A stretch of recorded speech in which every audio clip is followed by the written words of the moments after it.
बिस्मिल्लाहिर्रहमानिर्रहीम। अस्सलामुअलैकुम। हमारे चैनल में खुश आमदीद। नाजरीन, आज आपके लिए मैं इंतहाई खौफनाक, सनसनीखेज और दिलचस्प कहानी लेकर आई हूँ। लेकिन कहानी शुरू करने से पहले आपसे गुजारिश है कि अगर आप हमारे चैनल पर नए हैं तो हमारे चैनल को ज़रूर सब्सक्राइब कीजिए ताकि आपको हमारी वीडियोस सबसे पहले मिलें। मेरा नाम दिलावर है। मेरा ख़ानदान कई दहाइयों से कपड़े की सनत से वाबस्ता था, जो हमारे बड़ों की मेहनत और लगन का नतीजा था कि ख़ानदान में पैदा होने वाला हर बच्चा सोने का चम्मच मुंह में लेकर पैदा हुआ। जबकि मेरे दादा एक मुतवसत घराने से ताल्लुक़ रखते थे। इंडिया और पाकिस्तान के बंटवारे के बाद फैसलाबाद को अपने कारोबार का महवर बनाया और उसी शहर में रच बस गए। पैसा हमेशा आजमाइश लेकर ही आता है। मैं भी इसी आजमाइशी मरहले से गुज़र रहा था। इसी वजह से मेरे रहने सहने में इंतहा की अकड़ और तकब्बुर था। मेरे लहजे में गुरूर और रऊनत थी। मैं किसी को इंसान नहीं समझता था। फैक्ट्री में काम करने वाले मज़दूरों के साथ मेरा रवैया हमेशा हित्तकामेज़ और घटिया होता। मुझे इस बात पर कई बार तंबीह भी की गई कि तुम्हें इस बदतमीज़ी के नतीजे में कभी किसी की बद्दुआ लग सकती है। किसी का दिल दुखा तो तुम कहीं के ना रहोगे, ऐसा मत किया करो। लेकिन मैं कहाँ बाज आने वाला था। मेरा एक से बढ़कर एक काम निराला होता। नमाज, रोज़ा, कुरान और मस्जिद के करीब भी मैं कभी फटकता नहीं था।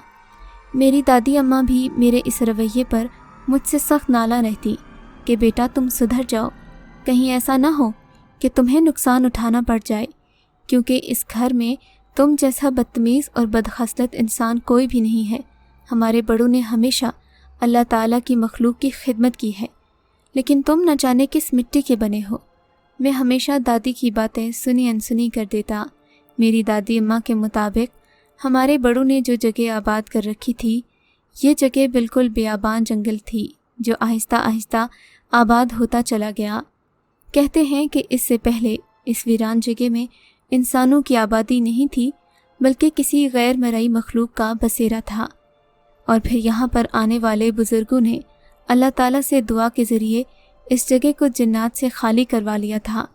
लेकिन कुछ लोगों का ये भी ख्याल था कि इस जगह पर जिन्नात का बसेरा अब भी मौजूद है। फ़र्क इतना है कि वो अब इंसानों को तंग नहीं करते, और ये सब उन बुज़ुर्गों की दुआ है। लेकिन मैंने हमेशा यही ख्याल किया कि ये घर सिर्फ़ और सिर्फ हमारे हैं। अगर किसी और मखलूक के होते तो आज तक हम जिंदा ना होते। हमारे घर का दरमियान वाला हिस्सा काफ़ी पुरस्कार था।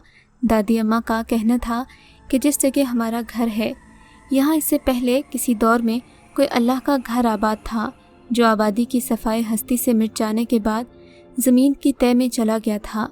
लेकिन खुदा की पैदा की हुई अनदेखी मखलूक अभी भी इसी जगह पर अपने रब की इबादत उसी तरह करने में मसरूफ़ है जैसे बरसों पहले यहाँ इबादत की जाती थी। दादी अम्मा का कहना था कि उन्हें अक्सर रात के वक्त इस जगह से कुरान पाक पढ़ने और नमाज की जमात करवाने की आवाज़ें आती हैं। वो ये आवाज़ें बाकायदा तौर पर सुन चुकी हैं। इससे पहले भी कई लोग इन आवाज़ों के गवाह हैं, लेकिन आज तक उन्हें कोई अपने सामने दिखाई नहीं दिया था। शायद खुदा को उन्हें हमारे सामने जाहिर करना मंजूर नहीं था। लेकिन मैं चूँकि एक ऐसे माहौल में पला बढ़ा था जिसमें इस तरह की बातों को महज तख़य्युलाती दुनिया कहा जाता था, और वैसे भी मेरे अम्मी अब्बू समेत मैं भी इन बातों पर यकीन कम ही करता था। एक दिन मैं हस्बे मामूल अपने दफ्तर गया। दफ्तर और फैक्ट्री में मुलाजमीन से हस्बे मामूल वही हित्तकामेज़ सलूक किया। वापसी पर थकावट की वजह से मैं घर में मौजूद उसी कमरे में सो गया जिसके बारे में दादी ने कहा था कि इस कमरे में आसेबी मखलूक का बसेरा है, जो कभी भी नमाज न पढ़ने वालों को इस कमरे में नहीं आने देती, और अगर आ जाए तो सोने नहीं देती। मैं क्योंकि थका था, मुझे इस बात का ख्याल न रहा। सुबह का कुछ खाया भी नहीं था। खाना खाया तो गहरी नींद आ गई और मैं वहीं सो गया। मुझे किसी ने आकर जगाया भी नहीं, क्योंकि किसी को पता नहीं था कि मैं इस कमरे में भी सो सकता हूँ। आज से पहले यहाँ कोई नहीं सोया था। रात भर तो कुछ न हुआ। रात खैरियत से गुजर गई। लेकिन सुबह की अजान के वक्त मुझे लगा कि पूरा कमरा यकदम सफ़ेद रोशनी से जगमगा उठा है। अंधेरा यूं गायब हुआ जैसे इस कमरे में कभी रात हुई ही ना हो। पहले तो मैं समझा کہ کسی نے اس کمرے کی لائٹ آن کر دی ہے، جس کی وجہ سے یہ سفید روشنی آ رہی ہے۔ شاید کوئی مجھے جگانے آیا ہو، لیکن پھر میں نے دیکھا کمرے میں کوئی بھی نہیں تھا۔ اتنے میں مجھے مخالف سمت سے آواز آئی، اٹھو اٹھو دلاور، اٹھ کر نماز پڑھو۔ یہ سن کر مجھے بے حد غصہ آیا کہ یہ کون ہے، کس کی اتنی جرأت ہے کہ مجھے صبح نیند سے اٹھا کر نماز پڑھنے کے لیے مجبور کر دے۔ میرا پہلا خیال چوکیدار کی طرف گیا، کیونکہ وہ بھی ایسی ہی حرکتیں کیا کرتا تھا۔ لیکن اگلے ہی لمحے ایک عجیب منظر ہوا، جسے دیکھ کر میں ہوش و حواس سے بیگانہ ہو گیا۔ میں نے دیکھا سفید روشنی والے بہت سارے سائے میرے کمرے میں ایک قطار کی صورت میں داخل ہو رہے تھے۔ یہ سائے مختلف قد اور حجم کے تھے اور قطار در قطار کمرے کے اندر داخل ہو رہے تھے۔ میں ایک جگہ پر سمٹ کر بیٹھ گیا۔ میری سمجھ میں یہ سارا منظر نہیں آ رہا تھا۔ میں چارپائی سے اترا اور ایک کونے میں احتیاط سے کھڑا ہو گیا۔ میں نے دیکھا یہ سفید روشنی والے ہالے کمرے میں داخل ہوتے ہی صف بندی کرنا شروع ہو گئے تھے۔ مجھے ایسا لگ رہا تھا جیسے میں کسی مسجد میں آ گیا ہوں۔ میں نے اپنی آنکھوں کو جھپک کر دیکھا کہ شاید میں خواب دیکھ رہا ہوں یا میری نظر میں کچھ فرق پڑ گیا ہے، لیکن آن کی آن میں وہ سفید سائے نورانی چہروں والے مردوں کی شکل اختیار کر گئے اور صفیں سیدھی کرنے لگے۔ میرے لیے یہ بہت ہی حیران کن مناظر تھے۔ ان سبھی لوگوں نے خوبصورت داڑھیاں رکھی تھیں اور ان کے ماتھے پر ایک مخصوص نشان بنا ہوا تھا۔ ان میں ایک بوڑھا آدمی بھی شامل تھا۔ بوڑھے کا قد باقی لوگوں سے زیادہ تھا۔ بوڑھے آدمی نے بسم اللہ پڑھ کر آگے صف میں جا کر بیٹھ گیا۔ پھر سفید روشنی کا ایک اور سایہ میرے کمرے میں داخل ہوتے ہی ایک خوبصورت لڑکے کی شکل اختیار کر گیا۔ وہ بھی سیدھا جا کر اس بوڑھے شخص کے پاس بیٹھ گیا جو پہلی صف میں پہلے سے بیٹھا ہوا تھا۔ بوڑھے نے نوجوان کے کان میں کچھ سرگوشی کی تو وہ کھڑا ہو گیا۔ ادھر ادھر دیکھ کر اس نے اپنے کانوں پر ہاتھ رکھا اور انتہائی خوبصورت اور دل کو موہ لینے والی آواز میں اذان دینا شروع کر دی۔ میرا کمرہ عجیب و غریب قسم کی دل و دماغ کو معطر کر دینے والی خوشبو سے مہک رہا تھا۔ مجھے ایسا لگا جیسے اذان کے یہ الفاظ سنتے ہی میرے سینے کو چیر کر میرے دل میں اتر گئے ہوں۔ اذان کے بعد سبھی لوگ نماز پڑھنے میں مصروف ہو گئے۔ شاید وہ لوگ فجر کی نماز کی 2 سنتیں ادا کر رہے تھے۔ تھوڑی ہی دیر گزری تھی کہ ان لوگوں نے سلام پھیرا۔ صف میں بیٹھے سبھی نورانی چہرے والی مخلوق اب بوڑھے کی طرف متوجہ تھی۔ تبھی پہلی صف میں بیٹھے اس بزرگ نے سب کی توجہ میری طرف دلائی۔ انہوں نے مجھے اشارہ کیا۔ تبھی وہ نوجوان اٹھ کر میری طرف بڑھنے لگا، کہنے لگا، اٹھو دلاور، نماز کا وقت ہو گیا ہے۔ اس نے میرے چہرے پر ہاتھ پھیرا۔ مجھے یوں لگا جیسے کسی نے برف کی سل میرے منہ پر رکھ دی ہو۔ میں ہڑبڑا کر اٹھ گیا۔ یہ وہ کمرہ نہیں لگ رہا تھا جہاں میں سویا تھا، بلکہ یہ تو بہت ہی بڑی کوئی وسیع عریض عمارت لگ رہی تھی۔ وہ لڑکا مجھے ایک ایسی جگہ پر لے گیا جہاں وضو خانہ بنا ہوا تھا۔ میں حیران تھا کہ اتنا چھوٹا کمرہ اور اتنی بڑی مسجد، چھوٹی سی مسجد میں اتنی بڑی مخلوق کا سمانا کیوں کر ممکن ہے۔ وہ نوجوان میرے ہاتھ میں مسواک دے کر پیچھے کھڑا ہو گیا۔ میں نے وضو کیا۔ اس نوجوان نے مجھے اپنے پاس آ کر خوشبو لگائی۔ مجھے لگا میرا جسم ہوا میں تیر رہا ہے۔ مجھے اس قدر دلی سکون محسوس ہو رہا تھا کہ دولت اور پیسے کی ریل پیل کے باوجود بھی آج تک اتنا سکون میں نے کسی اور چیز میں نہیں پایا تھا۔ وہ سفید اور نورانی چہرے کا نوجوان مجھے سیدھا صف پر لا کر کھڑا کر کے میرے پاس بیٹھ گیا۔ میں نے ڈرتے ڈرتے اللہ تعالیٰ کے آگے نماز کی نیت کی، 2 سنتیں ادا کی اور پھر بیٹھ گیا۔ یہاں پر بیٹھے امام صاحب نے مجھے مسکرا کر دیکھا اور پھر مصلی پر چلے گئے۔ انہوں نے عربی زبان میں کچھ پڑھا اور پھر میرے پاس بیٹھا وہی نوجوان آگے بڑھ کر پہلی صف میں کھڑا ہو کر اقامت کرنے لگا۔ امام صاحب نے انتہائی خوش الحانی کے ساتھ قرات شروع کر دی کہ میری آنکھوں سے آنسو جاری ہو گئے۔ مجھے لگ رہا تھا جیسے میں اپنی روح اللہ تعالیٰ کے سپرد کر چکا ہوں۔ میرا دل نرم ہو گیا تھا، آنکھوں سے آنسو جاری تھے۔ نماز کے بعد امام صاحب نے عربی زبان میں درس دیا، پھر کافی لمبی اور دل کو چھو لینے والی دعا بھی کروائی۔ نماز کے بعد امام صاحب میرے پاس آئے اور کہنے لگے، میرے بیٹے، یہ جان لو کہ زندگی بہت تھوڑی ہے۔ اس میں انسان جو عمل کر کے جاتا ہے اس کی جزا اور سزا کا مستحق قرار پائے گا۔ बेटे तुम्हारे पास जो ज़िंदगी है उसे कीमती बना लो और आने वाली हमेशा हमेशा की ज़िंदगी को अपने हक में कर लो। तुम जिस तरह की ज़िंदगी गुजार रहे हो इस पर तुम्हें एक न एक दिन पछताना ज़रूर पड़ेगा। इससे बेहतर है कि तुम अभी से नियत कर लो ताकि तुम्हें अफसोस न करना पड़े। ये कहते हुए बुज़ुर्ग ने मुझे गले लगा लिया। फिर इन्होंने मुझसे हाथ मिलाया।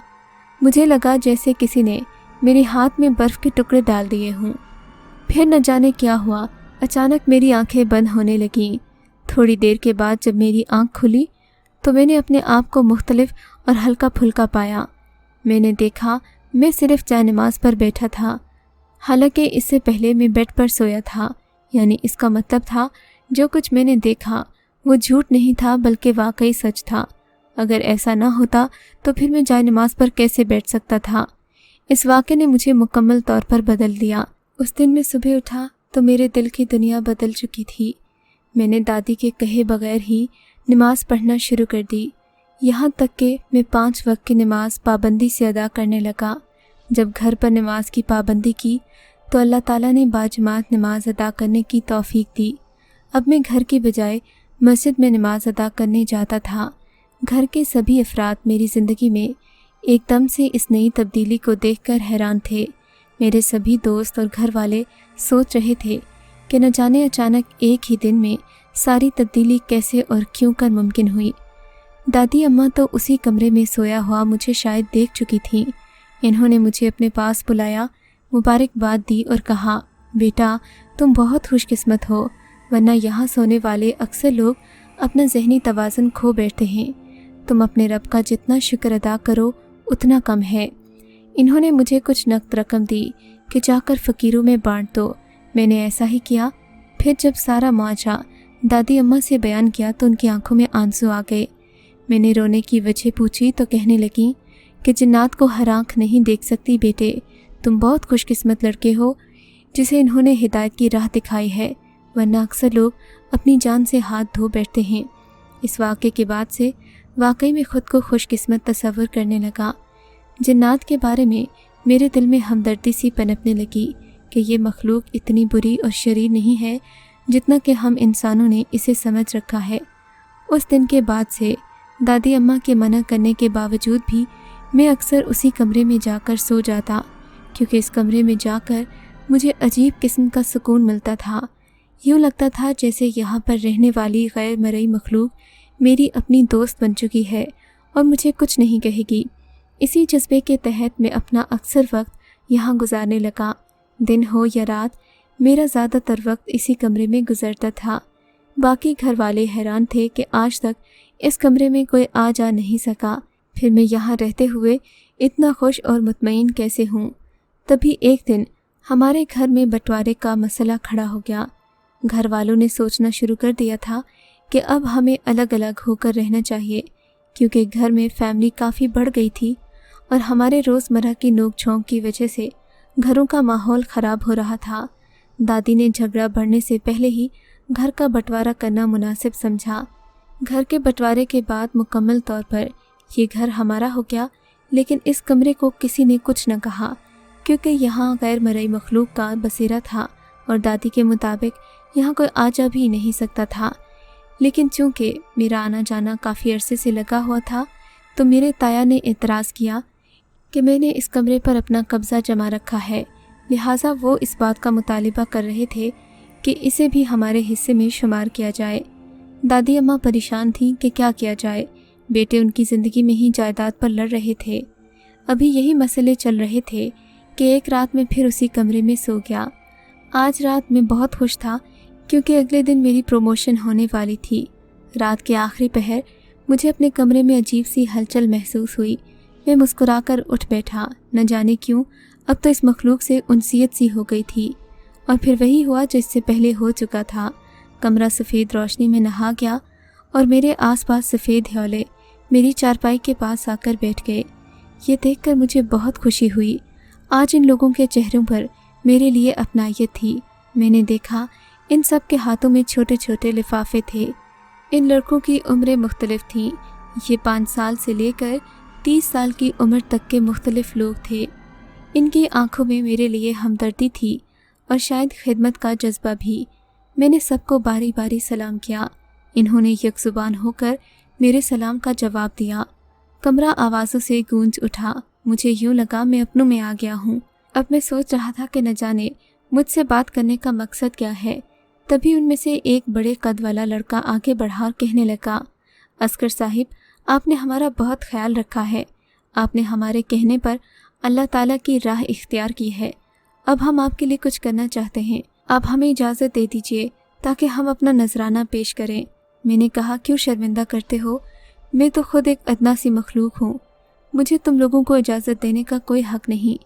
تب انہوں نے مجھے چھوٹے چھوٹے لفافے پیش کیے اور یکدم وہ منظر غائب ہو گیا۔ ان کے جانے کے بعد میں نے ان لفافوں کو کھول کر دیکھا تو میری حیرت کی انتہا نہ رہی۔ لفافوں میں پیسے رکھے ہوئے تھے اور یہ رقم اس قدر تھی کہ میں ایک علیحدہ گھر بآسانی تعمیر کر سکتا تھا۔ سمجھ میں نہ آیا کہ کیا کروں، اس مسئلے کو خود دیکھوں یا اپنے بابا سے اس بات کا ذکر کروں، دادی سے کہوں۔ بالآخر مجھے کوئی بھی قابل اعتبار نہیں لگا۔ پھر یہ بھی ڈر تھا کہ اگر انہیں اس بات کی خبر ہو گئی کہ میں نے ان کا راز افشا کیا ہے تو کیا معلوم وہ مجھ سے خفا ہی ہو جائیں۔ ان کے جانے کے بعد میں نے وہ لفافے دادی اماں کے حوالے کیے، انہیں بتایا کہ مجھے میرے دوستوں نے دیے ہیں۔ وہ بھی معاملے کی نزاکت کو سمجھ گئی۔ انہوں نے مجھ سے کوئی سوال نہیں کیا اور ان پیسوں سے میرے لیے ایک مکان تعمیر کروا دیا۔ آج وہ گھر مکمل طور پر میرا اور میرے ماں باپ کا ہے۔ میرے تایا کے حصے میں وہی گھر آیا ہے جہاں ہم پہلے رہا کرتے تھے۔ کبھی کبھی میرا دل کرتا ہے کہ میں اسی کمرے میں جاؤں، اپنے دوستوں سے ملوں، لیکن پھر یہ سوچ کر چپ ہو جاتا ہوں کہ اللہ تعالیٰ کے قانون میں ہم انسانوں کو دخل اندازی نہیں کرنی چاہیے۔ اگر آپ کو یہ کہانی اچھی لگی ہے تو اس ویڈیو کو لائک کیجیے اور اس طرح کی مزید ویڈیوز دیکھنے کے لیے ہمارے چینل کو سبسکرائب کیجیے۔ اور ہاں، اگر آپ کی کسی دوست، رشتہ دار یا بہن کے ساتھ خدا نہ کرے ایسا کوئی واقعہ پیش آیا ہے تو ہمیں کامنٹ سیکشن میں اس کے بارے میں ضرور بتائیے۔